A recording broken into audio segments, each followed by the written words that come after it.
everybody! Welcome to episode 155 of MCRAE Live. The date today is Thursday, March the 25th, 2021.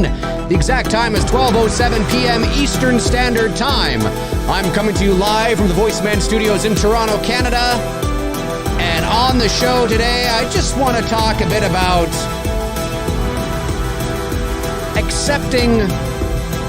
hoping for calculated risks in the world of horror. I think people are too comfortable, folks. This is stemming sort of from my conversation with Cecil Laird the other day when we were talking about Scream 5 and what we think maybe we would like to see and what they're probably not going to do, because when, you know, a certain formula works, if it ain't broke, you don't fix it. Sometimes they try to fix it and it doesn't work. That's why it's all about calculated risks, which means understanding, you don't arbitrarily go into things just willy-nilly, you think about it, it's calculated, which also means you understand the risks involved as well. It doesn't just mean that, is the whole thing to it. But I wanted to talk about that today because, and again, I don't know if it's my age. Not that I'm old. I'm not old. I'm not here to say that I'm this old. Not at all. I'm only 41. I'll be 42 in May. But as I always say, I am old enough to remember, when the internet didn't exist. And, when this world of fandom that seems to be, just wasn't, I don't know. It just seems like everybody thinks their opinion matters now. And it doesn't. But anyway, but I'm at a point where I and again, I don't know if it's my age. As I get older, I just, the same shit over and over again doesn't do it for me anymore. It doesn't do it for me. That damn little ringing that I have some sort of, 1 second. Sometimes I can get rid of it by moving this cord around. Oh, well, that's my fault there. Hello. Kind of got rid of it, but I don't know. You guys probably can't hear it the way I do, although you might, depending if you have headphones in. It's a little bit of it's a connection. Oh, no, there it is again. It's a connection thing I got to solve. Anyway, it'll be okay. So, I don't know if it's my age or what it is, but I just don't care anymore. And I sound like the old man get off my lawn kind of thing, and I don't mean it to sound that way. But it's just, I don't know, man. I just don't give a fuck about what a lot of you guys give a fuck about. When I say you guys, I mean in general. I don't mean you specifically in the chat. Just the general observation I've seen where so many people just, they want the same shit over and over again. And it's like, I don't care about that anymore. So when we were talking, and this kind of stems, again, the idea of taking calculated risks, or at least for fans, I think fans should be open to the idea of studios, which again, they don't necessarily do this because they want to make sure that they can make the most money possible. And if you continue to go see the movie, if you continue to go see shit, they'll continue to make shit. I mean, that's just the way it is. Why would they change it? But I'm hoping more and more fans can get behind the idea of taking risks and stepping out of your comfort zone. And yes, it doesn't feel great. And yes, it feels awkward and strange. You feel like a fish out of water, but that's good. That's how you grow. That's how you grow as a person. That's how you grow as a fan. That's how the community grows. That's how mythology grows. That's how you extend. That's how you keep things going. You don't want to just continue the same shit over and over again. So Cecil and I the other day were talking about Scream 5. And we were talking about how, I had suggested that, and I don't think they're going to do this, and who knows, maybe they will. I mean, maybe they will. I don't know. I don't suspect they will do this, but you never know. That and then Cecil topped me, and I was like, oh, that's pretty, I wasn't willing to go quite there, but I totally understand why he did. I said that maybe the film opens with Dewey dying, how there's like a 10-minute prologue and we're, instead of being introduced to Drew Barrymore, like in the first Scream, we're reintroduced to Dewey. And yeah, there hasn't been a murder in Woodsboro in years, and whatever the case is, because I'm always thinking about the believability of the story. If you're going to have Sydney in there, and what is she? Is she coming back? I'm trying to just not do the same fucking thing over and again. You know what I'm saying? Just with different characters. And now it's her daughter, or now it's her niece, or now, and now it's her this. And I understand that I have Jess Bradford's granddaughter and it's me, Billy. I understand that. But you'll understand when you see it.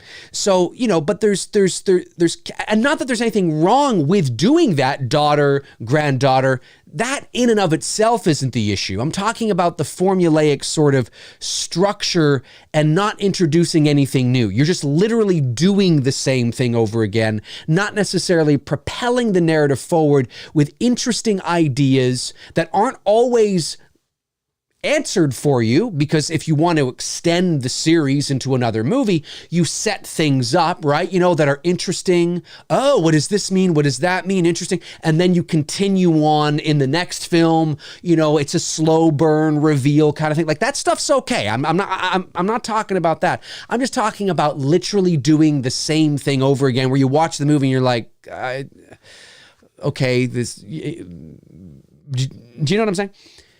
But Cecil said, well, what about Sydney? What about Sydney's the one that dies? Well, no, she can't. No, she can't. Yeah, and you want to know why maybe it should be on the table? Do you want to know why maybe it should be on the table? Exactly for the reason that you're reacting. Exactly how that's why. No, that's why. Because you care, man. Because you care. That's why it should be on the table.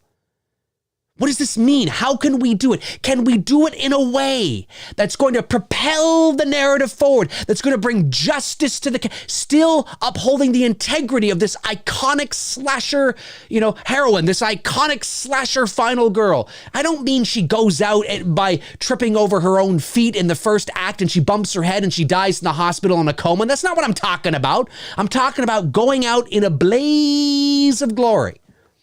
Where you're like, oh, shit. Oh my God. And I'm not saying that's the only way to do it, but I'm talking about taking calculated risks that make you go, oh shit. Oh shit. That's why, that's why Harrison Ford, there's this perception out there that, and I get why, that Harrison Ford hates Star Wars. He doesn't hate Star Wars. He doesn't hate it. He'll quip about it, and he's got a very dry, witty sense of humor. Sure, he doesn't hate it. He owes his whole entire career to Star Wars, for Christ's sakes. He doesn't hate it. But he understands the value and the purpose of the Han Solo character, despite what he's not thinking like a fan. He doesn't give a fuck that he's your favorite Star Wars character. He doesn't care about that. He's not thinking that way. When he said to George Lucas in 1980, hey, maybe in the next one I should die, or I should die in carbonite in this one. And I don't, he has said this in many interviews, to give the story some bottom. It's because he's loved. It's because he's liked. Now, again, you don't just willy-nilly these decisions. It's not that they die. It's under what circumstances and how they die relative to the nature of the story, relative to the nature of the stakes and what's going on. I don't just mean off like Jamie Lee Curtis in Halloween Resurrection. That's not what I'm talking about. That was bullshit. That meant nothing. It was shallow. It was hollow. There was no emotion. It was garbage. I felt nothing. That's not what I'm talking about. Because there wasn't anything around it that would make you feel, that make you should feel. That make you should feel, that would allow you to feel the way that you should. I think that's what I'm supposed to mean. I think that's what I'm supposed to say.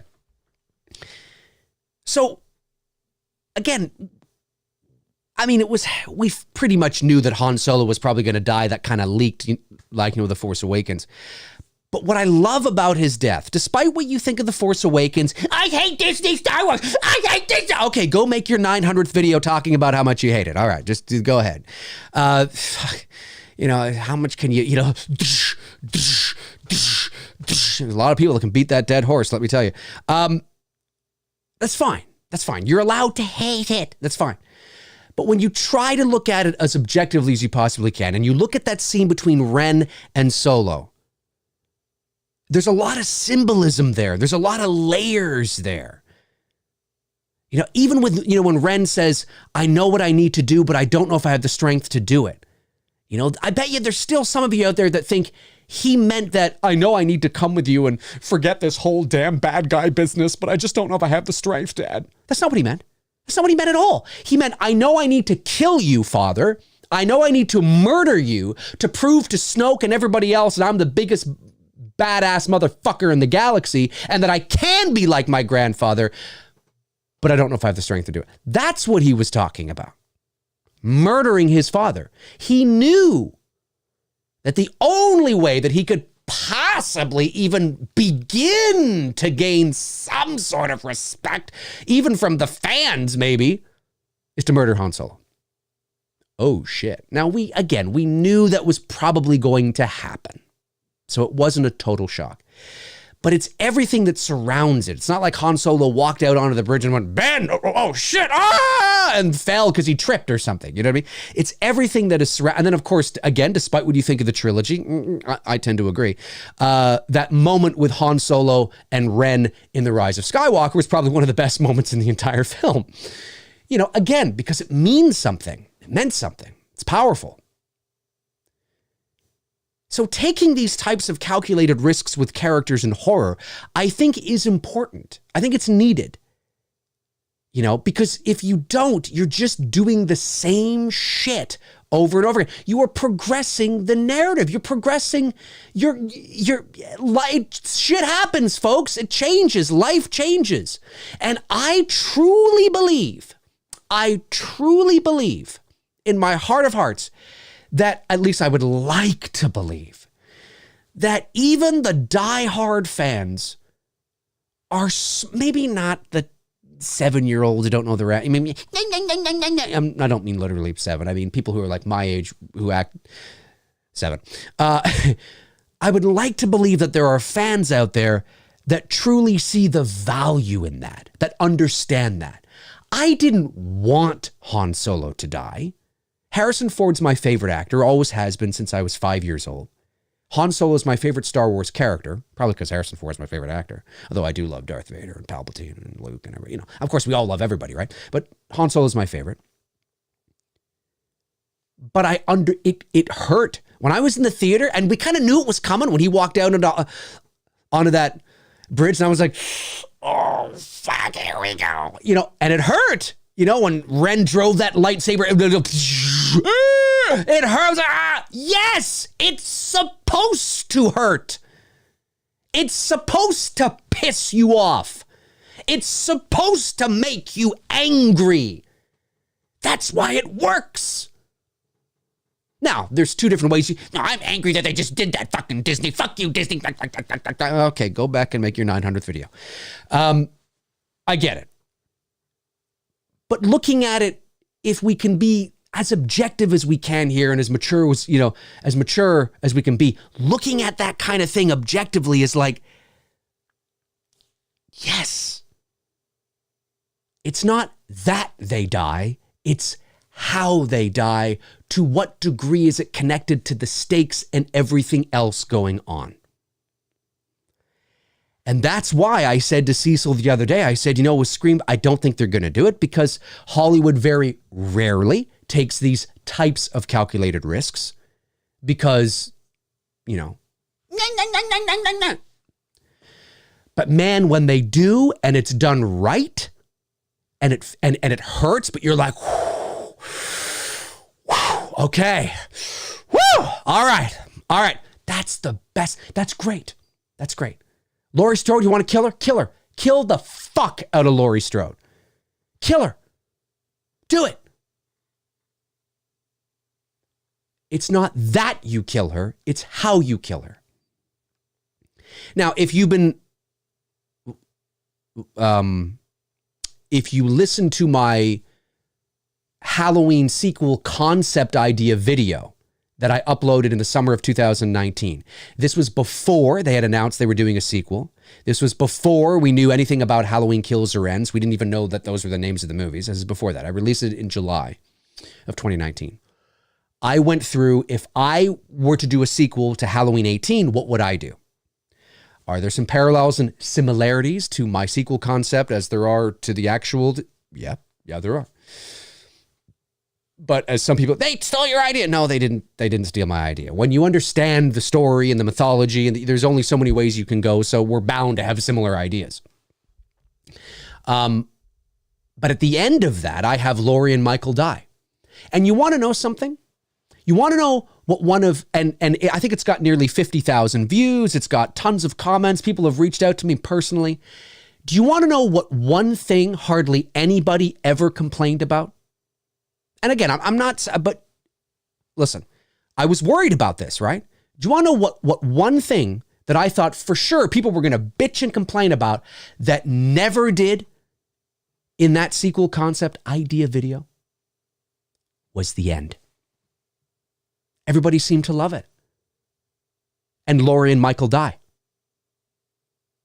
Because I think they understood the value of what I was creating. It made sense. It didn't feel shoehorned in. It felt earned.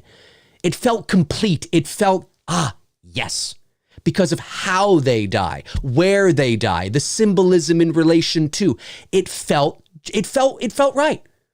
That's why I wrote it that way. And I think a lot of fans are like, yeah, I get it. That makes sense to me.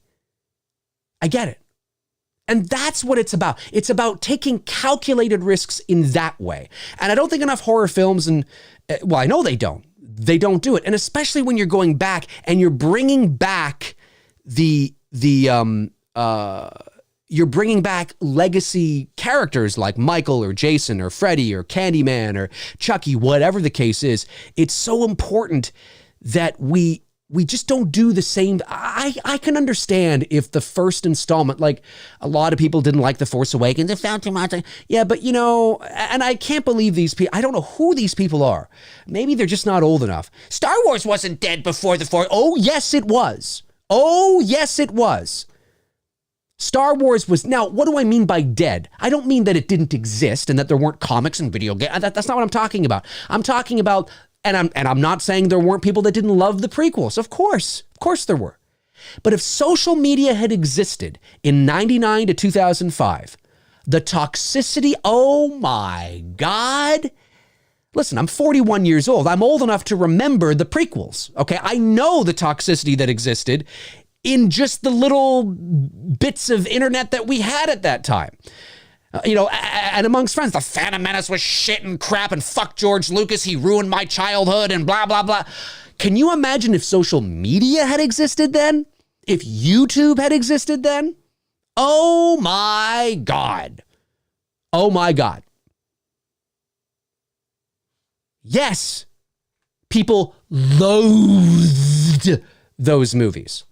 The only reason why they're getting, you know what, they're not that bad is because the Star Wars sequel trilogy. But let's not pretend that, you know what, they're not that bad was always the general consensus. Fuck off with that shit. That was not the case. Was not the case. And if you're old enough to remember, you know what I'm talking about. The only reason why the sequel trilogy appears to be loathed more, and maybe it is, but appears that way times 1,000, is because of the ease of access to information. If Twitter, Facebook, and YouTube and Instagram had existed in 99, 2002, and 05, because YouTube was just starting to come on, same with Facebook and whatnot around 05, the memes of George Lucas and Jar Jar Binks and Ruin My Childhood and all the... fuck off with that shit. No, it's not that bad. No. Don't tell me that. Please, you're in denial. It was bad. Anyway. Tom McGurrian says, are we talking about Star Wars? I'm out of my element now. No, but Listen to what I'm talking about in relation to Star Wars. You don't have to know anything about Star Wars in general to know what I'm saying. Darren, who tugged Dave's chains this morning. So anyway, taking these calculated risks are incredibly important for the longevity of any franchise. But again, it's about calculated risks, understanding the risks that are involved. And sometimes they work and sometimes they don't. But when they work, damn, they work. When they work, damn, they're good. And when they don't work, like there usually isn't any gray area, right? And we have to understand that. We have to understand that as fans, that, you know what, if a studio is willing to take a risk and it sounds good on paper, we have to be prepared for the inevitable that usually this is a very polarizing thing. There's not usually a lot of gray area when it comes to taking calculated risks. It's usually really good or really bad. I mean, on occasion, you might get something that's like, yeah, well, you know, but usually it's on polar ends. But that's why I would be okay, you know, with Sidney Prescott dying in the next Scream. Whether she dies in the beginning of the movie to make you go, oh shit, here we go.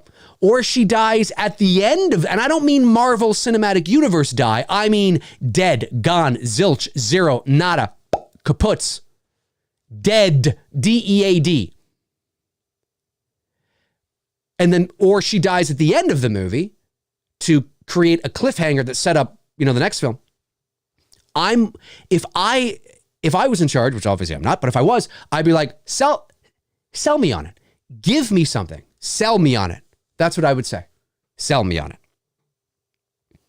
I would be open to that. I would be totally open to that. Totally open to that. But I don't think that's what they're going to do. When it comes to Halloween, taking risks, Michael's got to end. It's got to be over. It's got to. I know you don't want it to. What you want is irrelevant at the end of the day. What I want is irrelevant at the end of the day. And I know it's about business. And I guess if people still go, if you want James Jude Courtney to play Michael Myers for the next 15 years, I'm sure he'd do it. You know, but we do understand as horror fans, we do understand that the likelihood that there be garbage sequels eventually is going to happen. So why not just cap it off? Take the risk, cap it off with an epic, satisfying conclusion and ending after Halloween ends, and then try to, if you want to stay in the Halloween universe, like I've said, there's lots to explore. Now, I'm not a big fan, okay, I've said this on this channel many times, I'm not a big fan of this idea of going back into Michael's past and watching a Netflix series on Loomis and Michael at Smith's Grove. I'm not a fan of that. And the reason why I'm not, again, is because the anonymity and the enigma and the mystique of Michael should be kept intact. You create an entire series around Michael between 6 and 21. You have to there's going to be so much information, but we live in a world now. Man, I want more. I need to know everything. I need to know everything. I need to know everything. Nothing can remain a fucking mystery. Everybody needs to know everything. Nobody can fill in the blanks. It's so unfortunate that we need to spoon feed everybody everything. Here you go, here you go, here you go. The magic is gone, there you go. It's never been a big, you know, I don't get it. I don't get it. But I've never been a big fan of that idea. However, if they did do that, if they did say, okay, the story of Michael is done in this area, we're going to go and we're going to launch a Loomis series. I don't know if that's, I don't know how that's going to, but you know, okay. And we're going to find out, you know, whatever. We're going to play, it's going to be his time at Smith's Grove between 63 and 78. Okay. All right. Well, I'm not a fan, but I'm always willing to be proven wrong. Okay. Show me. I'm not a fan, but maybe it's going to be presented in a way where I'm like, you know what? That's not bad. It's pretty good. I'm kind of enjoying this. And you know that I'll be honest with you. I'll say, you know what? I was wrong. This is actually pretty fucking good. I have no issue saying that. No issue saying that at all.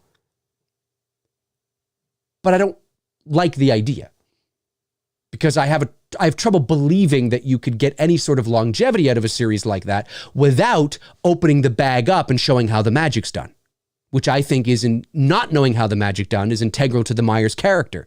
So that's why I don't want to see that. I'm also not a big fan of going back before Myers and watching Loomis in some sort of, but again, calculated risk.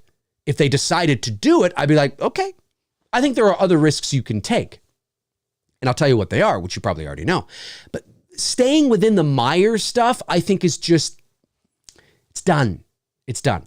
And I've always believed that Loomis, because he's a psychiatrist, he's a man of science. And when you watch that first movie, it's very apparent that this is the first time that Loomis has been faced with this. Michael Myers should be, I get the impression, is and was, and always will be and have been, the most peculiar, strange, fucked up, crazy, wild, insane situation he's ever been in his entire life. So if we go back and tell the story of Loomis, nothing compares to Myers. So what are we doing? What are we doing? Watching just a day in the life of, he's vlogging. I mean, what are we doing? Because you don't want to create fucked up characters that overshadow Myers, because then it's more likely that Loomis would have been more prepared when he got to Myers. And we're given the impression that the reason why he's saying, I watched him for 15 years, sitting in a room, staring at a wall, not seeing the world, looking impossible, this death has come to your little township. It's because he's like, oh my, I can't fucking believe this, unbelievable, what the fuck's going on, holy shit. It's crazy to him. He goes mad because he's never been in this situation before. So, Loomis, But I do like the idea in relation to Halloween is that explore maybe other things within that universe. Open the universe up. Let's start talking about Charlie Bowles. Yeah, you might laugh at that because it's a throwaway story of a little bit of exposition to get, the graveyard keeper and Loomis from A to B. I get that. But there might be something there. And some people have said, yeah, but you can't set it in today because he's old Charlie Bowles. Well, we don't know. Was old Charlie Bowles old? Or was he just like my age, but they just referred to him as old Charlie Bowles? We don't know how old he actually was. I mean, when the graveyard keeper says in 63 that he kissed his wife and his 2 children goodbye, I see this like 28-year-old guy with his wife and his kids being like 6 and 8 or something. Like I don't see this guy who's even my age in 63 kissing his wife and his 2 kids who are like, 18 goodbye. I don't see that. I don't see that. I think there might be something there. The story of Charlie Bowles. The story of Michael Myers might be the only one of many fucked up things that have gone on, like you've heard me say 1,000 times. So that's again, it's a risk. It's another risk. But I think if we want any sort of longevity with Halloween, you have 2 options. You either keep Myers going and then it ends up being dog shit, because it will. I'm not saying kills will. I'm not saying ends will. But if you think you're going to get Halloween 9 with James Jude Courtney and it's going to be amazing, come on. We know it's not. The novelty's going to wear off. The stories are going to run thin. The believability is going to go out the window. And the weird and sensational is going to creep in there. And it's like, done. Should have ended with ends. Fast forward 10 years from now. They should have ended it with ends. So, calculated risks. And of course, when a studio makes a calculated risk, they think business, they think money. If you continue to go see the shitty movies, they'll continue to make them. I mean, to a degree. Depends on how much they're making, of course. But certainly, it's a business. I understand that. But speaking from an artistic standpoint, calculated risks are risky, of course. And, but that's what I mean. I think I want fans to be okay with uncomfortable situations, with uncomfortable risks that, especially the death of certain characters or the removal of certain things. I think, taking those risks are good. They're good. They're good if they make you feel uncomfortable. They're good if they get you upset. That's the idea. Halloween 3, Season of the Witch is another thing that is untapped potential. I know there are a lot of Halloween fans that just want a direct sequel. I don't think the first one is good enough to just do a direct sequel. I would rather see a remake. I really would. I think you can and expand it and do it right. I mean, do it really fucking where you're like, wow, this is really good. I don't mean half-ass it, but I mean I don't know. I mean, the third movie's fine, but I don't think it's a great movie. I think anybody who thinks it's so good, I don't know. I guess we just have two different levels of standards and tastes. But it's fun because it's fun to watch Halloween 3 because it's such a strange movie in the sense of that it's part of the Halloween universe, but there's no Michael Myers. And then it's almost like breaking the fourth wall because Michael Myers is in Halloween 3 on the television. So it's like, so Michael Myers is a fictional character in Halloween 3. And what does that mean for Halloween? It's strange. It's a strange movie. But that was a risk. That was a risk they took, right? I'd like to see them go back to that. And part of the reason is because, and I've said it before, anthology is much more embedded into the pop culture now. Doing an anthology series 40 years ago, especially with the ease of access to information, fans are more prepared, fans are more educated, fans are smarter, they get it, they understand it, they know what this means, they know what they're doing. Back in 81, 82, nobody knew. There were people that no doubt went to the theater in 82 to see Halloween 3 and were stunned by what they saw. They didn't get it. They weren't reading Fangoria magazine, which was like your only connection to horror back then, and barely at that, and they didn't understand.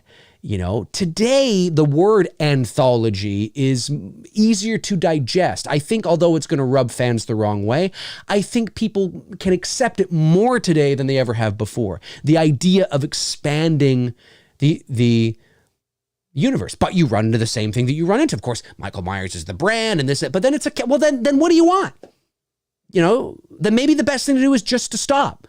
I guess what I'm trying to say is that I think to preserve the longevity of your favorite franchises, things need to change.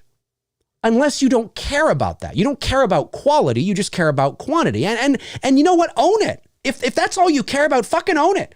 Stand up and say, yeah, I don't care, Dave. I don't give a fuck, Dave. I don't give a fuck about what you're talking about right now. I just want a ton of movies. I don't care if they're good or they're great or bad or cheesy. I just want a ton of movies, man. Yeah. Okay, great. Then own it. Be proud of it. Don't shy away from it. Be proud of it. I don't think there's anything wrong with that. I'm somebody, though, that I don't want that. I don't want to pay to see shit. I don't like that. I like quality. And so for me, I understand that quality can only last so long. These people have, these stories have shelf lives. I don't know what's going to happen with Scream. It's a fascinating thing, when you're looking at Scream and I just wish they'd take a risk. I would love it if Dewey died in the opening or any one of the, or they're all, I don't think they'll kill all three, but man, would that be so fucking awesome. Sidney Prescott dies at the end of Scream 5. Another thing that Cecil and I were talking about on the show, which is and I had that idea too, and he had it as well. We didn't compare notes, was that, and I think this is a cool idea. And of course, okay, but what else are you going to do? Same shit over again. But I think it would be cool if Ghostface was actually somebody. Ghostface was actually somebody. And yeah, he's and like Stu and they were actually him too. But there's like a puppet master. There's an Emperor Palpatine pulling the strings, and he's the real one that has been he's the one that's actually been making the phone calls. And everybody else has just been doing his dirty work. He's indoctrinated them. He's brainwashed them somehow. I don't know how. And in this movie, the real Ghostface comes out of the woodwork. And like, Cecil said, he's not tripping over furniture. He's not, it's not a fucking Scooby-Doo cartoon. Okay, this is like legit. And that alone, the fans will pick up on that. Even subconsciously, the fans will pick up on that. They'll notice that he's not tripping over furniture, that he's not making incompetent decisions, right? He's not a teenager. One of the reasons why Ghostface made those silly decisions or tripped over furniture or got a little too overzealous is because he was one of the kids. So it makes sense that Craven would direct the character to be that way. He's not an adult. He's one of the kids. They're going to make teenager mistakes or young adult mistakes, right? If you're in your early 20s or whatever, right? They're going to make those type of mistakes in the first Scream. Now, when you get to the second Scream and it is adults actually who are the, and they're still behaving that way, well, I don't know. But certainly I think it would be cool to see a Ghostface that is the real guy hello, Sydney. That guy, he really does. And I don't suggest you cast the voice actor. I mean, you might if you want to cast him, but now shit's gotten real. So you still have the whimsy and the spoofiness of Scream, but it's changing. It's like, oh, what the fuck is, because we're being revealed with more information, and Sydney goes up, as Cecil said, which I totally agreed with. She goes up against the real Ghostface, the one that's been actually calling her, and maybe she dies. No, I don't want that. Okay, we'll just do the same thing over again, and we'll just do the same. I mean, I'm not saying she has to die. I'm just saying those are calculated risks that I would like to see horror franchises do. Now, obviously, if you're a new horror franchise, whatever. But you could still see that. But with these returning franchises, Scream, Halloween, Friday the 13th, hopefully, Elm Street, hopefully. That's what I'm talking about. Now, when it comes to Elm Street, I've said this before, I think it should go to streaming. I think Elm Street should go to streaming. And now, again, maybe they put it in the theater, fine. But I've thought about Elm Street as a series on Netflix or Amazon Prime, wherever. It's a series. You have more time for character development. You can tell the backstory of Fred Krueger, which is okay. It's known anyway, but you can expand on it. You can tell the backstory of Fred Krueger, and you don't lose any of the mystique or mystery, because that was never an integral. His backstory, the reason he's doing what he's doing was never a mystery. It was never supposed to be a mystery. Do you know what I mean? I mean, there's exposition from Nancy's mom in the first film. I mean, we know why he's doing what he's doing. We know why. Now, the real trick will come down to child molester, child killer. Now, some people have said, well, there's a difference. Well, okay, if you want to think there's a difference, fine. But the original intent of Freddy Krueger was he was going to be a child molester. But it's a matter of semantics now, as far as I'm concerned. If you don't want to think of him as of sexually molesting kids, that's fine. You don't have to. That's why they never really went that far. They called him a child murderer. Okay. But, let's be honest here. If you have an infatuation with children to the point where you like murdering them, it's not a stretch or a reach to assume that there's also something a little going on. I think you'd be hard-pressed to find a male adult who has an infatuation with kids, whether it's 10-year-olds, 15-year-olds, teenage, whatever, underage kids, okay, young kids, and he likes to kill them, that before he murdered them at some point, he wasn't, doing the little diddly. But you couldn't sell Fred Krueger that way. It was a difficult sell. And certainly it was a difficult sell to sell child Halloween costumes to kids of a child molester. That was very difficult. That's something you couldn't do. It just was wrong. So he's a child murderer. Okay, he's a child murderer. Okay. But I don't think it's a stretch to think that maybe at some point he was doing what he shouldn't be doing. Beyond murdering the kids, of course. But the point I'm making is that his backstory was never a mystery, right? There's still mysterious things about his backstory we don't know, but you can go back and you can tell the story of Fred Krueger, however you want to tell it.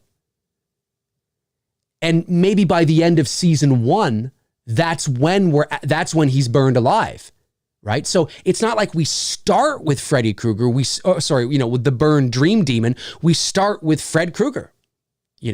And we start with this story and we build to it. And, it's like an 8 or 10 episode first season. And there's a lot of nuance and character development and backstory. Again, these types of shows are either going to succeed or fail. There's really no middle ground. Netflix and other streaming services seem to like to cancel shows after like 3 or 4 seasons without even, the one thing that pisses me off about streaming shows is very rarely do you get any sort of conclusion. That used to tick me off. It wasn't like that back, in the cable days. If a show was going to be canceled, they would usually say next season. I'm not saying that there haven't been examples of the other, but in my experience, what I remember growing up as a kid through the 80s and the 90s is that if a show wasn't going to work, generally speaking, they would say next season is its last season. Now, there are examples of shows that were just cut off. There are, 100%. But it seems like that is the norm now. You don't get time to wrap it up. You know, I mean, The Society is an example. I actually really like that show on Netflix, and they just canceled it. You know, Kim's Convenience just canceled. You know, and it feels messy to me. But that's also because I'm not thinking like a producer and a studio. I'm thinking like a director, an actor, and an artist. You know, and it feels messy to me. I don't like things just dangling out there like, you know, your pantyhose on a fucking, you know, laundry line, just dangling in the wind. It's messy. I hate that. I want fine, really defined lines. You know, allow these productions to at least complete their story. Maybe they won't be complete in the ways you wanted them to complete it. Maybe it won't be complete in the ways that they should have completed, but at least it will have some sort of ending that can at least go, okay, that's how it ended. Leaving so many shows on cliffhangers pisses me off. Whenever I am about to get into a new show, which is not very often because I don't watch a lot of shows, but when I surf Netflix, I actually will look at a show. I'll go, oh, I will Google the show to see if it's still on. And if it's not on, I will try to find why. And there have been a lot of shows that have looked interesting to me, that the premise sounds really fucking cool and mysterious, that I don't even bother fucking watching because there's no end to the show. It just leaves you dangling like the pantyhose on a laundry line. And it's like, I don't want to invest time into a show that goes fucking nowhere. I don't want to do that. I'm not dumb. I don't want to do that. I don't want to invest all this energy and time and get excited about a show that's just going to dangle like pantyhose on a laundry line. I don't want to do that. It ticks me off. So, calculated risks. I'm all for them. There are some that I, don't agree with, like the Loomis and the Myers and all that. But I am open-minded enough to go, if that's what they announced they were going to do, I was going to be like, okay, all right, we'll see. I mean, prove me wrong. I will be the first on here to go, you know what, guys? I was wrong. It's actually pretty fucking good. Now, will they be able to sustain that? Who knows? Will Netflix go, no, don't like it. Dangle like pantyhose. No ending. It's just dangling there. You don't get an ending. Yep, they could do that. Could end on this great cliffhanger, right? With little Michael Myers at 6 years old looking up like this at the camera. And you're like, oh, what's going to happen? No, you're never going to find out because it's canceled. We don't care. We're about quantity, not quality. La, la, la, la, la, la. Fuck.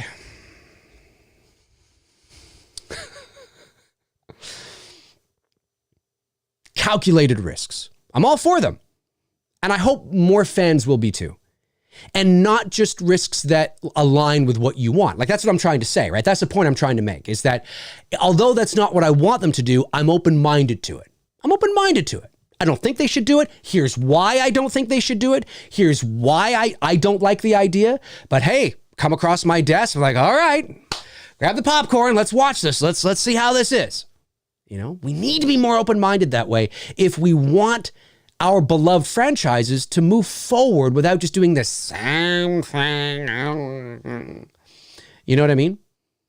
That's one thing that we, that Bruce and I talked a lot about when it came to It's Me, Billy.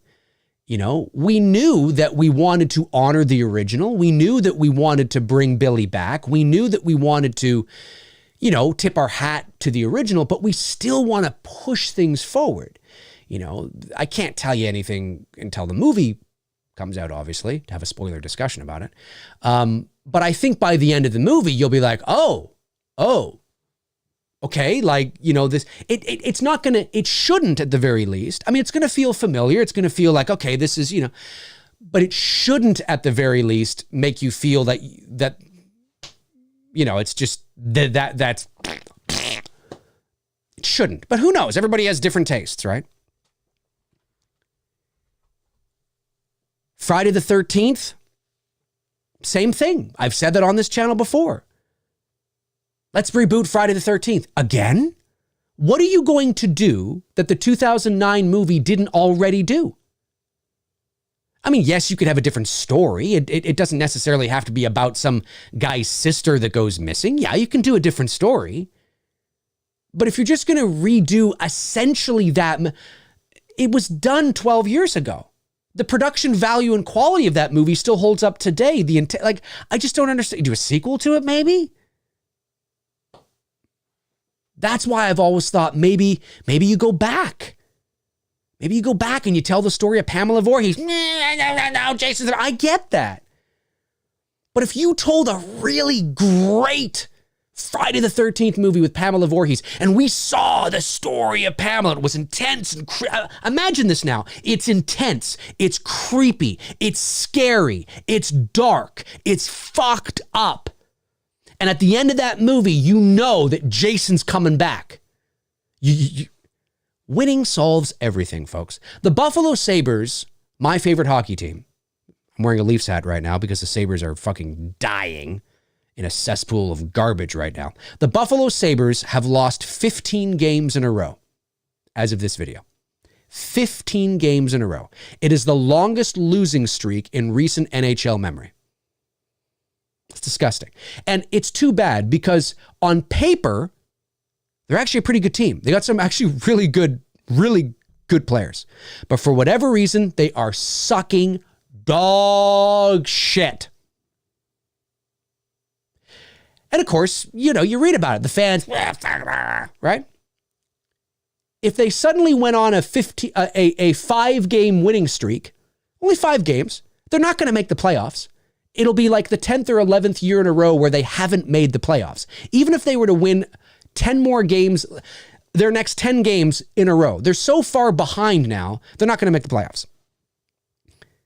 But if they won 10 games in a row starting right now, yay, Buffalo! Oh, I love my Sabres! Woo! Oh, yeah, it's so great that they're turning these things around! Woo!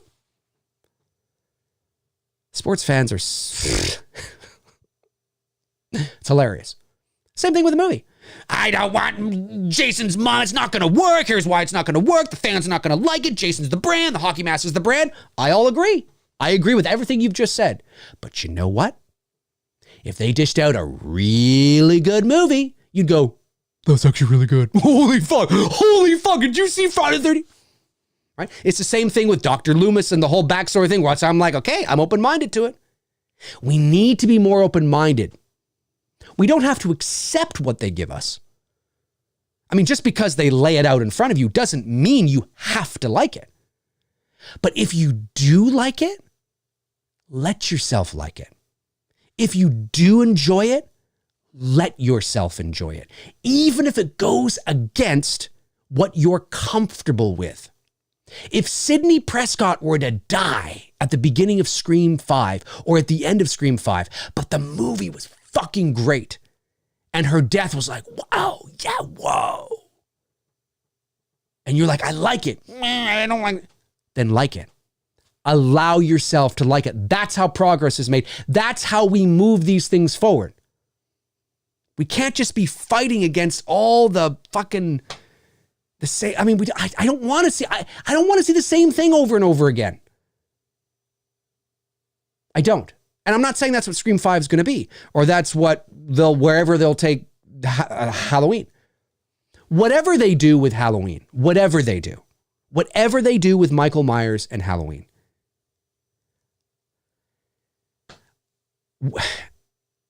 for me, please end this after Halloween ends. At least this connected to the original. Please. What are we going to do? Now follow Allison? Now we're following Allison. And then it does become about the family. And it's stop. Stop the insanity. There's nothing wrong with going out on top. But if people if people pay to go see it, they'll continue to do it. Anyway, calculated risks. I like them. Some I'm like, but I'm always like, okay, let's see. I want to see it. Like, I, for one, loved that Rey was a Palpatine. Do you know how many people that pissed off? Hey, it's a risk that didn't work for them. I loved it. It made sense to me. It was great. It was way better than being the granddaughter of Obi-Wan Kenobi. Predictable, lame. The daughter of Luke. Come on. To me, I can't speak for you, but to me it made sense because I think about she puts an end to it. She's the blood of the most evil guy in the galaxy, and she chooses not to go that way, and she fights back. It was great. I mean, yes, maybe it would have had more impact if the trilogy had been better. Maybe it would have had more impact and resonated with all the haters if they had actually enjoyed the journey. I understand that. I do understand that. It makes sense, right? It makes sense. Okay. And maybe for the average moviegoer or the really deep, hardcore, sweaty Star Wars nerd, it didn't work. Nah, fuck it. You're not going to make me like that. Okay. But I like the principle of it. Let's put it this way. If I was in charge, I would have done the same thing. No, she's a Palpatine. Or she's bad. She's bad. I would have done the same thing. Risks. Sometimes they work, sometimes they don't.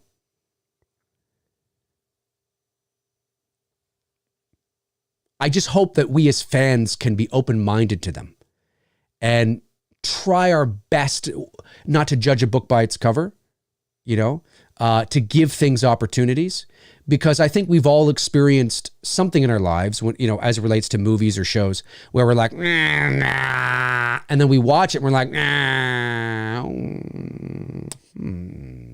I see. This is actually pretty good. We've all experienced that, right? That's a good thing. That's good. And that's what I want to see for our horror movies.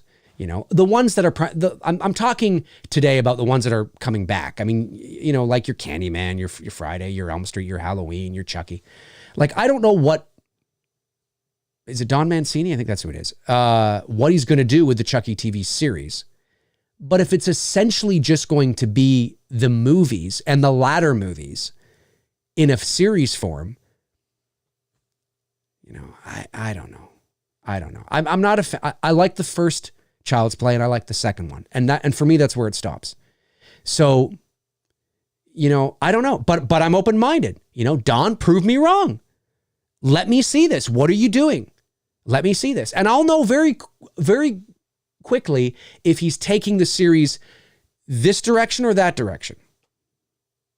And what sort of risks he's doing. What risks is he taking? Calculated risks. I think we should be I think we should be for them.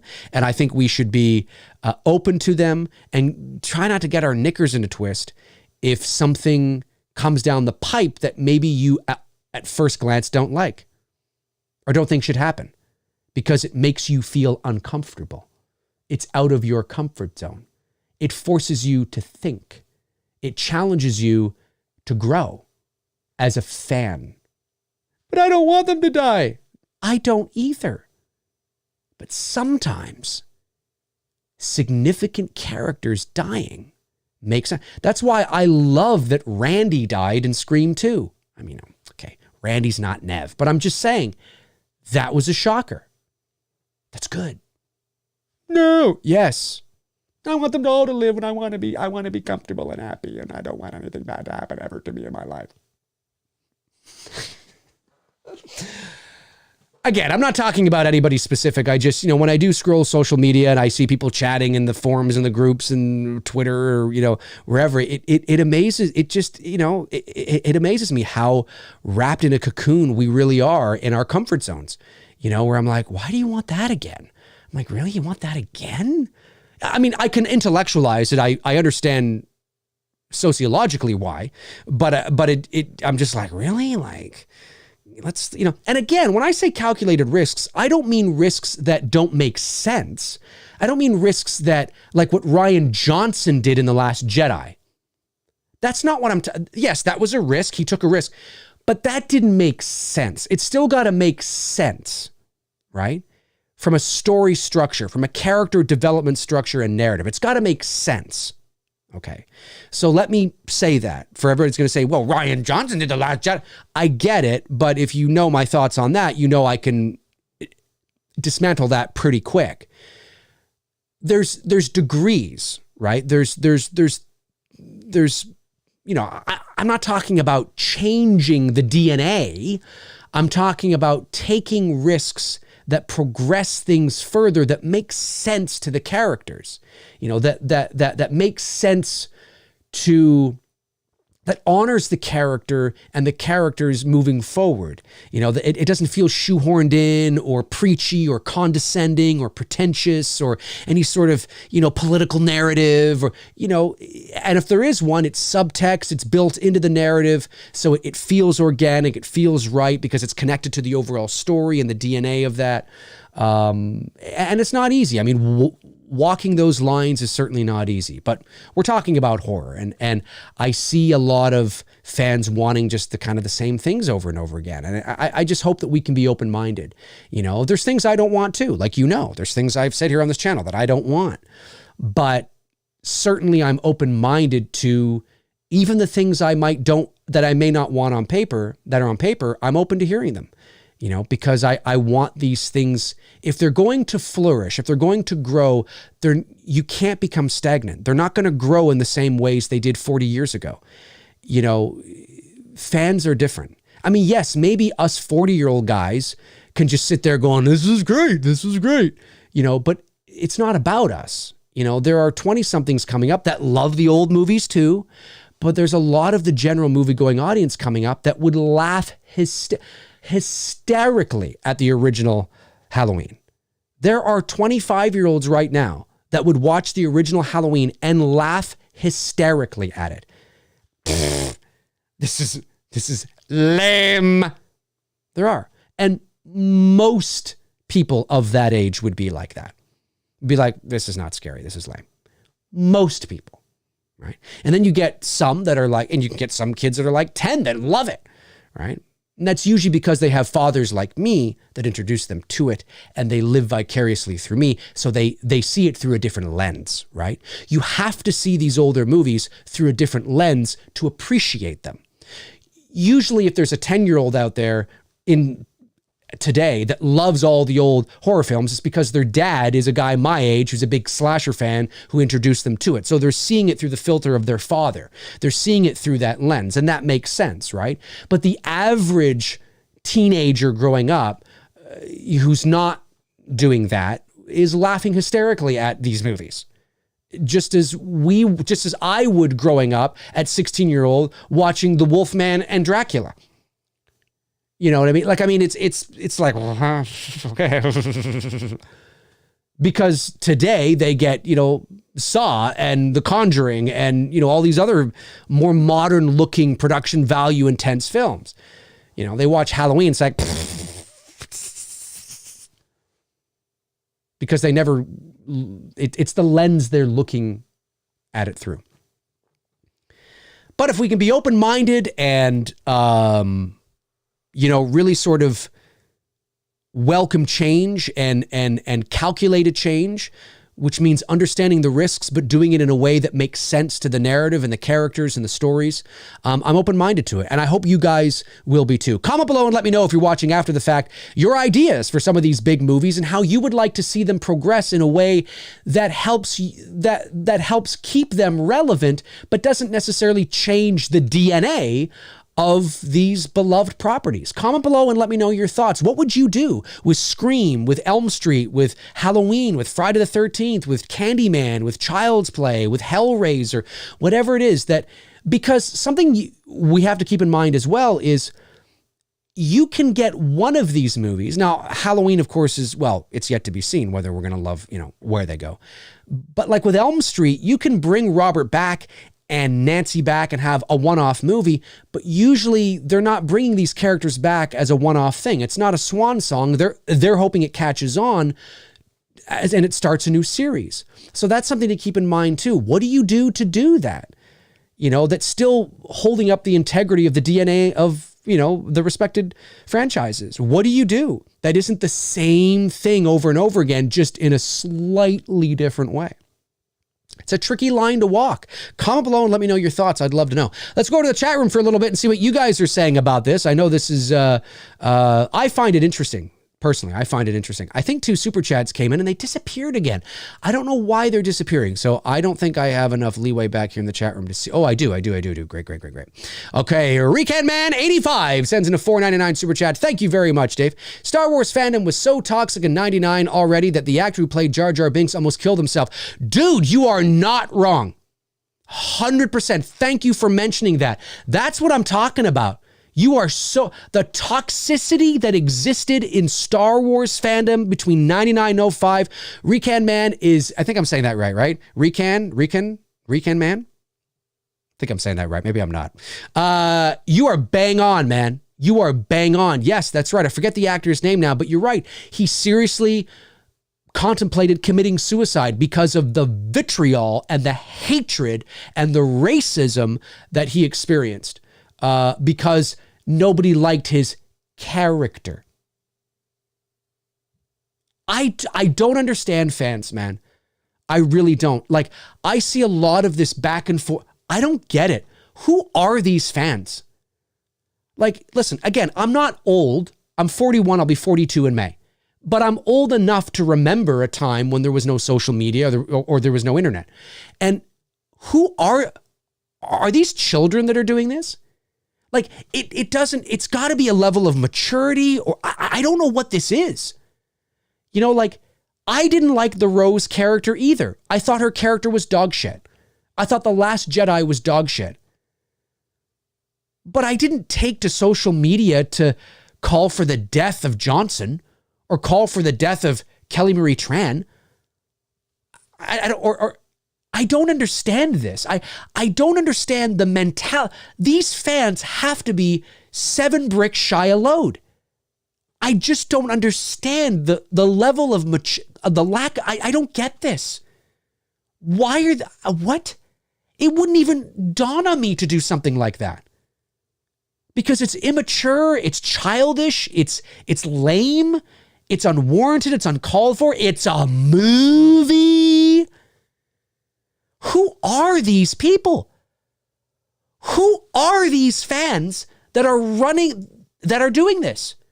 I can't help but picture these inbred, meat scuzz-sucking, basement-dwelling pinheads, and because I don't know else who would do it. What?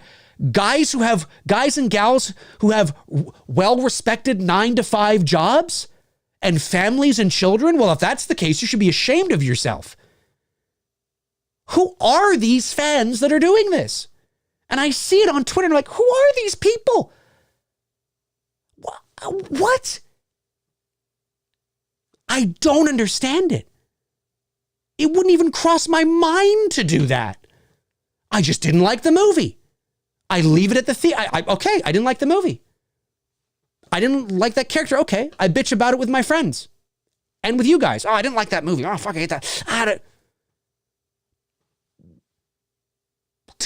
I don't get it. I really don't understand. It has to be. I mean, maybe not. Maybe this would have existed 25 years ago with my generation too. I don't know. But I'm like, is this just like, what? Who's doing that? You're right. You are bang on. Oh, it was bad. It was bad. Daniel Hirel. Hope I got it. 499 super chat. Yo, Dave, I'm at work. Just wanted to hit you quick with some cash before I go back. Peace, my man. Well, thank you very much, Daniel. Really appreciate it, buddy. Thank you so much. Let's see. I think a couple other super chats came in here. Let me get them. Was it just one more that came in? Maybe it was just the one. I want to double check. I'm not missing anything. Yeah, I think it was just the one here. Jason Stillwell sends in a $5 super chat. Thank you, Jason. Says, a Nightmare on Elm Street prequel focused more on trying to catch the Springwood slasher with brief appearances by Robert Englund. Yeah, I was with you until the brief appearances by Robert Englund. Unless it's... I don't think you need him. I don't think you need him at all. I mean, unless he's somehow in the movie playing a different character, because although we did see him without his makeup off in Freddy's Dead, you could have Robert Englund today because he's much older. He's in his 70s and he looks different. You could have Robert Englund today in that kind of a show, but not playing Freddy Krueger. It's sort of just kind of like it's a cameo. It's a tip of the hat. It's he's playing maybe a doctor at a sleep clinic or something. You know what I mean? I could see that. You don't want to have him too much though, because I think Robert is so identified with the role that he could become distracting. So I think maybe having one episode where maybe he's in it as kind of, a tip of the hat, that's cool. I think that's fun. I think that's nice. But to have him as a main player, now I know you here said brief appearances, and maybe that's what you mean, right? Maybe he, that's kind of, and I can get on board with that, but certainly not as Freddy Krueger. He's too old. And as a main player, I think he's too distracting. He's so identified. It's his claim to fame. It's his bread and butter. He will, no matter what he does, no matter what he's done, he will go down. I mean, when he passes away, Freddy Krueger actor passes. I mean, that's just what's going to be, right? I mean, he's the man. So I think he might become too distracting in that regard. But I'm all down for a nightmare for the idea, right? I'm open to the idea. I think we all can agree that in an ideal world, we would love to have our beloved franchises on the big screen. But in this day and age, in this climate, it's not 1981. It's not 1985. It's not 1978. Can these movies sustain? I know Halloween made $250 million. I get all that, but there's a lot of variables tied to that. Okay, there's a lot of variables. Will Freddy do the same thing? Will Jason do the same thing? Will Candyman do the same thing? I don't know. I mean, Jason, there was a reboot of Friday the 13th in 2009 that had a pretty solid opening weekend box office and then declined. The reason why they never made another one, and let's not forget that the lawsuit, although it's been going on for some time, they could have made another one between 2009 and 2016, I think, or something like that. They didn't. Why? Because the numbers were not there. That's one of the reasons why. So, and I get it. This was 2009 before the boom of things being cool again. I get it. Timing is everything. But, I'm open to it. I'm open to this idea. Okay. All right. I'd say write me a treatment, write me a first draft, write me a first episode, write me a treatment of the series, and write me the first episode. And then I want it across my desk. I'll give you a couple months. Maybe they won't need that long. Okay. I'm open to it. Sell it to me. I'm a visual person. Sell it. Let me see it. Let me hear it. Let me see it in my head. I'm open to it. Let's see here. I think I got all the Soipo chats, I believe. Yeah, Jason Silva was the last one.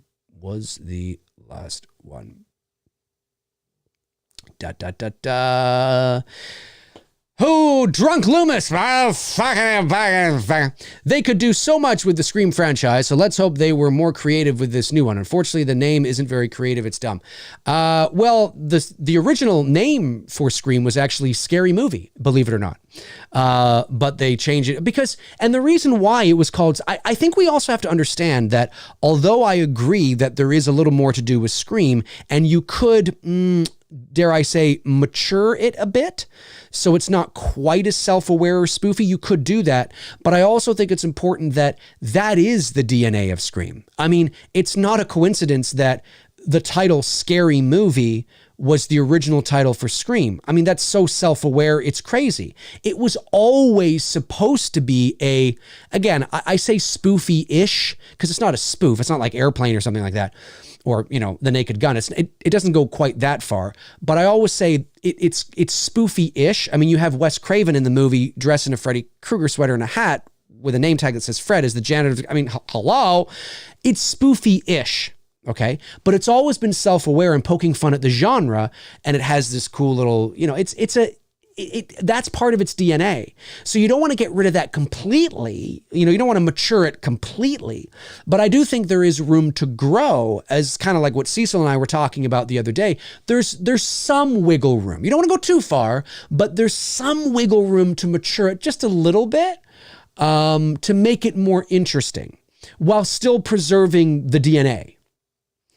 But it's no coincidence that the spoof movies that did carry that name, Scary Movie, were what they were. I mean, so Scream has always been that way. It's never, I think if you were to mature it completely and make it, and play it straight, like play it like, Shakespeare, as the saying goes, whenever a director says, play it like Shakespeare, or when somebody says, no, I want you to play it like Shakespeare, they mean that I want you to take it seriously.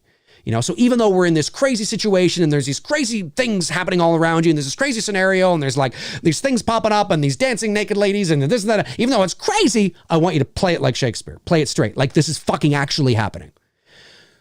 So I think if you were to do it that way, really mature it, then is it Scream? Do you know what I mean? So there still has to be a bit of that whimsy there, but I get what you're saying. Now, somebody had told me that that's what they did with the Scream TV series, and that maybe that's one of the reasons why it didn't last. I don't know. Evan Reed says, I love the TV show concepts for popular movies. Exploring other characters, awesome. Sounds great, new and interesting. Yeah. And again, it's all calculated, right? You don't just arbitrarily make these decisions. They're calculated risks. That's what it means. You've weighed calculated means you've weighed the pros, you've weighed the cons, you've weighed the variables. You haven't just said, let's just do this. They're calculated. Does this match? Is this part of the DNA? Does this make sense character-wise, development-wise? That's what a calculated risk is. And sometimes they work and sometimes they don't. But I think that's what the horror genre, especially when you're bringing back that's what they need more of. Like what Cecil's doing with Dylan's New Nightmare. I mean, that's great. It's a calculated risk. That's interesting. I mean, if this was a canon film that was feature length, was going to theater, there's the risk. Is it going to work? Is it not going to work? Who knows? But he's thought a lot about it, right? And he's thought about this and that and this angle and that angle. Does this make sense? What is something that hasn't been done, but maybe, who knows, right? I like things like that. I like what Vince is doing with Never Hike Alone and Never Hike in the Snow. He's not just, I like what he's doing. He's maturing it a little bit, but still keeping the DNA of Friday there, right? I mean, there's no doubt you can watch Never Hike Alone and Never Hike in the Snow, and it's not cheesy. It's taking itself seriously, right? But it's still got the Friday DNA there, right? You know what I mean? These are things that are, do you know what I mean? Like that's what you need to do. I think for potential longevity, audiences are, and when I say audiences, I don't mean guys like us who are in their, 40s. I mean, you can be in your 30s too. But like guys like us or gals, there's some gals out there too. It's not it is for us, but they're not worried about us. We'll go see it no matter what. They need to get the younger crowd, that are not going to buy into, it's just easy. Just put a bunch of kids at a camp. Well, yes, in 1981, you could do that. Today, it's just not going to work. I'll never forget, I've told this before, I'll never forget about 10 years or so ago. Now, Bruce's kids are going to be 20 and 18 this year. Crazy. So about 10 years ago, they were 10 and 8. And he was over at my place, not here, is where I lived in another town just north of Toronto. He came over for Easter dinner. And he brought his kids, and it was a great time. And of course, while the adults are mingling upstairs, the kids went into the basement and they're like, what do you want to put on? And we put on The Goonies. Not thinking, listen, when I was 7 and 8, The Goonies was the fucking movie. The Goonies. Now, when I watch The Goonies today, yes, it's an older movie. Sure, you can tell that. But because I'm so subjective, I'm looking at it through my lens and my nostalgia, my childhood. I'm like, this is great. What the hell's wrong with this? This is a great movie. I love this. You know what I'm saying? Well, we put it on for his kids. And like 15 minutes into the movie, Dad, this sucks. This looks so old. It's boring. I'm like, what do you mean? There's a car chase. There's Chong. Do the truffle shuffle. Come on, do the truffle shuffle. Well, this is fantastic. It would have been like us in the 80s watching a movie from the 40s. Like that's the way they were reacting. It was like, this is so old, lamb. Can we watch Iron Man again? You know what I mean? That's who you're dealing with, right? So, there's got to be more to it, or the longevity fails. You might be able to get one great movie out of it, but it fails. And here's what's interesting with Halloween, and what a lot of people don't take into consideration. Well, there's 3 movies with Halloween. Yes, there's 3 movies with the new Halloween, but they all take place the same night. So you're just extending that story. You're not extending beyond that. Where Halloween the new incarnation of Halloween could run into trouble is after Halloween ends, when they want to fast forward a year or 2 years. Now you have to justify, where's Myers? What's he been doing? What's going on? Right? Does this make sense? Is this believable? And then further and further and further. If you wanted to make 3 Friday the 13th movies that happen in the same night, 3 Elm Street movies that all happen in the same night, well, or all within like a week of each other or something, right? Like all the same week or something. Because Halloween, they're doing it all on the same night on Halloween because it's Halloween and you kind of have to name, you have to abide by the, Halloween title. But if you do it all close together, you could get away with 3 movies because it's like one big story, right? The trouble lies in extending it beyond that. Anyway, great discussion. I can't wait to see the comments in the comment section afterwards. It's gonna be cool. Let me see here. I got a few more minutes. We got to go to about 12 more minutes left in the show. 12 more minutes left in the show. What are you guys saying here? Sucks Film says, I think Spiral has some potential for the Saw franchise. The problem is it should have been done like 8 movies ago. That's a great point. I'm very curious to see what Spiral is going to do. And Chris Rock in that role. Fascinating. I'm very curious to see what it's going to do. But that is a good example. You can see there. That's a good example of changing some things up a bit, keeping the DNA of the franchise there, but pushing things forward in a direction that, hopefully maybe injects some new life into it, but doesn't feel like you're just, doing the same thing again. That's a good point. Spiral. Yeah, when does that come out anyway? May, June? Does it come out this year? Has it been pushed? I can't remember. Justin Simonson says, I'd rather have an H4 sequel with Harris and have it be direct to VOD from your conversation about sequels jumping off from 78 rebooting after 4 instead. Yeah, that's another thing that a lot of fans have reached out to me on when I brought that up. I brought that up a few years ago, I think, and just continued to talk about it. But again, it's not, I'm thinking what would be the logical choice. Now, I don't think that's what they're going to do. I don't know if the risk outweighs, I don't know if the cons outweigh the pros in that regard. But I've always said that if you were going to do a sequel to one of the other Halloween movies, the logical place to start for me is you start after 4. Then you can bring Danielle Harris back and she can play Jamie Lloyd and not some fucking cameo where she's not Jamie Lloyd. Because if she's in Halloween Ends, and she might be, if she's in Halloween Ends, I guarantee you that's what it's going to be. She's not going to be Jamie unless they figured out some really weird warped way to bring her in as Jamie Lloyd, which doesn't make any sense because then if you bring her in as Jamie Lloyd, you're now saying that 4, 5, and 6 are canon. It doesn't make any sense. If Danielle Harris, and she might be, is in Halloween Ends, then, and she may not be as well, but I'm hearing certain things and I need to confirm it. But that's not me saying she definitely is, but I'm hearing certain things. If she is, well, that makes no sense for her to be, but she's just, the convenience store clerk. Oh, look, it's Danielle Harris. Okay. But you want her as Jamie Lloyd. And I think, and do you know how I know this?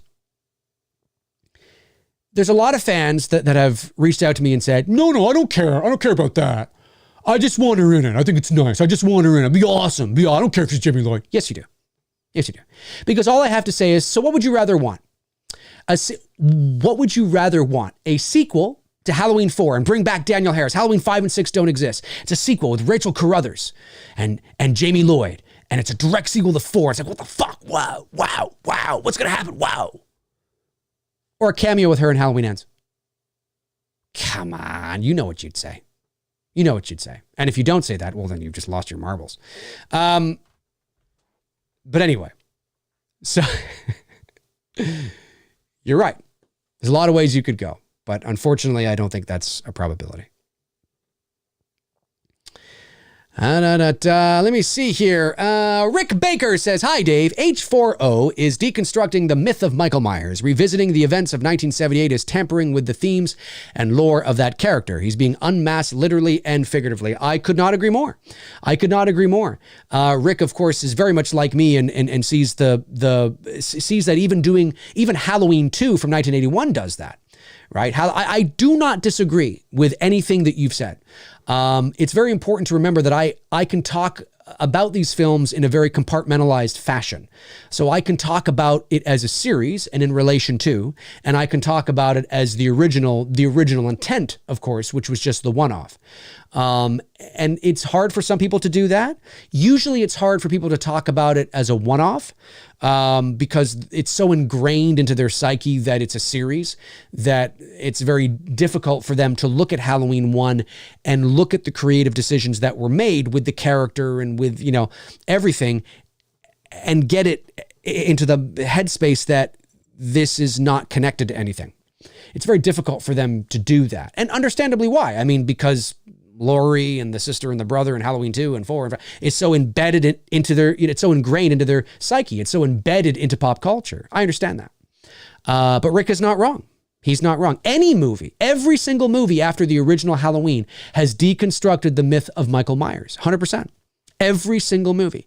Every single movie. Everything. Some a little bit more than others, but every single film. Yeah, the pure, and even H4 has done that. Even H4 has done that because we've seen his face from the side. We've seen him in chains. We've seen him shot. Despite what you like about it, they have done that a little bit. Now, I will say that I think the mystery of the boogeyman in relative to every other sequel was kept intact to a degree in Halloween 4, in Halloween H4O, Halloween 18. When you compare it relatively speaking, you can go, well, I see what they've done here. Yes, in comparison to, sure. But what are they going to do in Halloween Kills? What are they going to do in Halloween Ends? Now, because it does happen the same night, that's a plus for continue. And look, there are people that want to know how he escaped the fire. Because of some inside knowledge I have, you are probably likely going to see that. I don't think that's any spoiler alert. That cat's been out of the bag for a while, even just some from the images they're showing. But very early on, I've said that I don't even think you need to know. I've said if it were up to me, I wouldn't even show it. I wouldn't even show it. Now, they're going to show it because I think there's an opportunity there for horror and gore and intensity and violence. That's why they're going to show it. But preserving the original integrity of the character, you wouldn't need to show it. You would just need to show them going to the hospital. There they are, blah, blah, blah, d. And basically what I did with my Halloween sequel concept idea video, which is Laurie discovers that there's only been one body that has been found in the rubble. Now, remember, there should be two bodies there. If you're going to go that route, there'd be Ray, because Ray was found dead in the closet in 18. So likely they'd found, if the house burns to the ground, they would likely find his charred body, and they would presumably find Michael's charred body. And they don't. And that's all you need to know. And it astounds me, the people have been like, no, I need to know. Well, why? Why do you need to know how he got out? I don't understand. I will never understand it. And I don't know if these are guys my age or if they're just kids growing up in a different world. I don't know. You don't need to know. He's the boogeyman. You don't need to know. Having said that, I have also been a huge proponent of that doesn't mean that he's untouched. That doesn't mean that when he shows back up, he's perfectly fine. No. I've always said that there should be residual effects from the fire. So, and I said this long before this ever came out. I said I would expect and hope to see residual effects on the mask, not the mask completely melted because I don't want to fix what's not broken here, but some smoke damage, maybe some burned hair. I said that long before it ever came out that that's what they were going to do.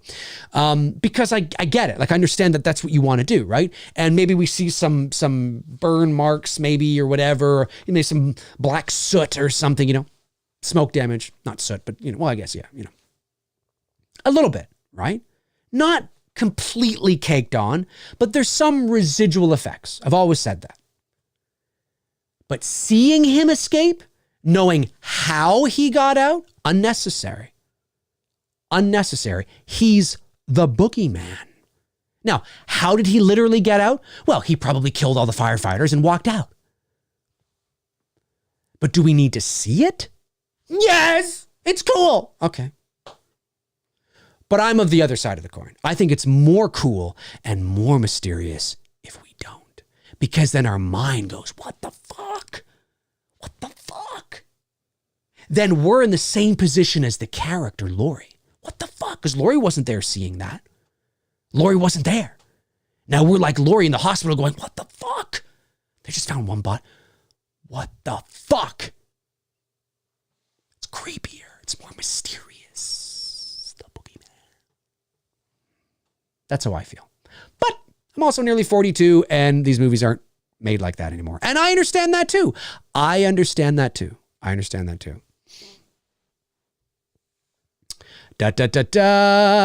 me see here. Ethan LeBlanc sends in a $9.99 super chat and says, I was thinking about why they could kill Michael and a simple way I was thinking about ways, they could kill Michael, and a simple way popped up. What if they shot him in the head? It's simple, effective, and we haven't seen it before.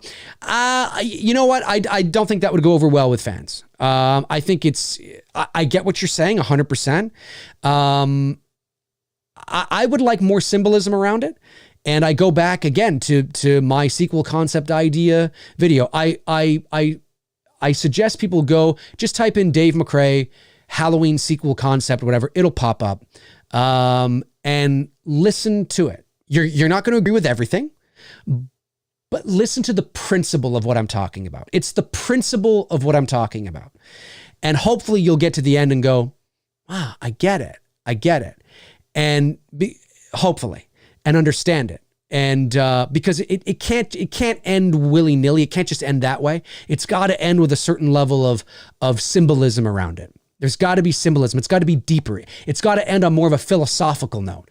It can't just end the same way we've always seen these movies end, because then there's nothing original about it. It doesn't leave anything with fans. It doesn't make them feel anything. It's got to make them feel something philosophically, deeply, larger than life, bigger than them. It's got to feel that. We got to feel that. And that's how I think it should go down. But that's me. All right, I got 1 more minute to go. But thank you for the super chat, Ethan. I appreciate that. 1 more minute to go. Anthony Alcrez.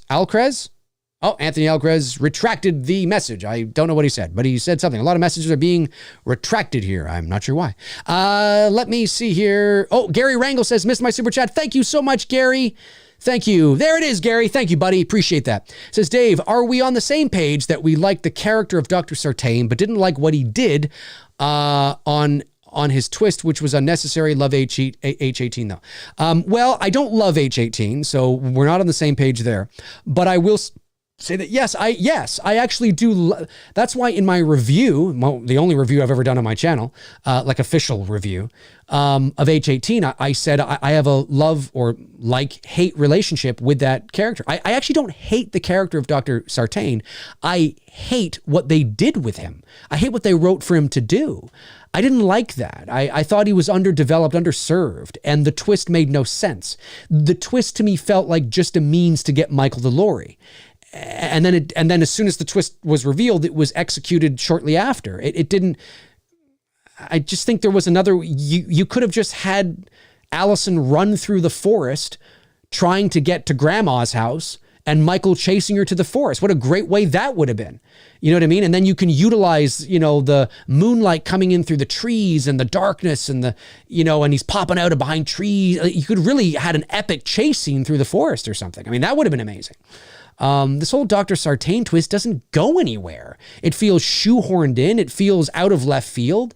And I don't like it. But I do like the character of Sartain. And I think if they had utilized him better and had him live, he might have been an interesting character to go back to. But yeah, not a big fan of the twist for sure. All right, folks, listen, that's going to do it for me. Oh, Justin Simonson gets one in, says, what time will the trailer come out tomorrow? Justin, I posted all over social media. That's right. Tomorrow, the It's Me, Billy official trailer is dropping at 9 a.m. Eastern Standard Time. So that's 6 a.m. for my friends on the Pacific Coast. And of course, if you're over, depending on where you are in Europe, that could be 4 or 5 hours ahead of that. So sometime in the early afternoon for you guys. I think we've done a good job of balancing the showing you more than the teaser, but not showing you everything.